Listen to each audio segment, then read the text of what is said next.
Hello friends, welcome. ஒரு வாரம் இல்லை 10 நாள் வந்து சுகர் சாப்பிடாம இருந்தால் என்னென்ன பெனிஃபிட்ஸ் இருக்குன்னு நம்ம பார்க்க போகிறோம்.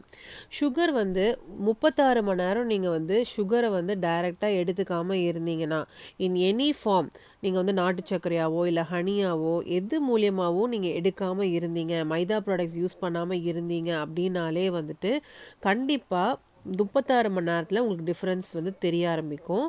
நல்லா ஃபேட் வந்து நல்லாவே வந்து பேர்ன் ஆகும்.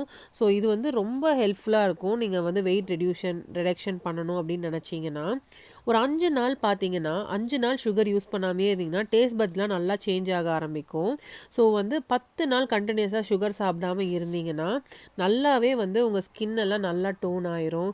மூஞ்சியில் இருக்க பிம்பிள்ஸ், ஆக்னே எல்லாமே வந்து ரெடியூஸ் ஆக ஆரம்பிச்சிரும்.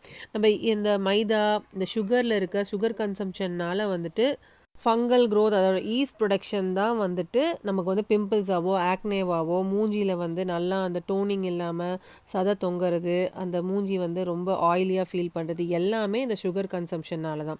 இது எல்லாமே நீங்கள் கண்டினியூஸாக ஒரு 10 டேஸ் அவாய்ட் பண்ணிட்டீங்கனாலே நல்லா வந்து உங்களுக்கு உடம்புல வந்து டிஃப்ரென்ஸ் தெரியும். ஸோ கண்டினியூஸாக ஒரு 15 நாள்லேருந்து ஒரு 20 நாள் வரைக்கும் கண்டினியூஸாக சுகர் எடுத்துக்காமல் இருந்தீங்கன்னா கண்டிப்பாக நீங்கள் வந்து உங்கள் பாடியில் ஃபேட் வந்து ரெடியூஸ் ஆகிறத உங்களால் கண்டிப்பாக ஃபீல் பண்ண முடியும். இந்த இன்ஃபர்மேஷன் எல்லாருக்குமே பிடிச்சிருக்கும்னு நினைக்கிறேன். கண்டிப்பாக இந்த வீடியோவை லைக் பண்ணுங்கள், ஷேர் பண்ணுங்கள், மறக்காமல் சப்ஸ்கிரைப் பண்ணுங்கள். தேங்க்யூ ஃபார் வாட்சிங்.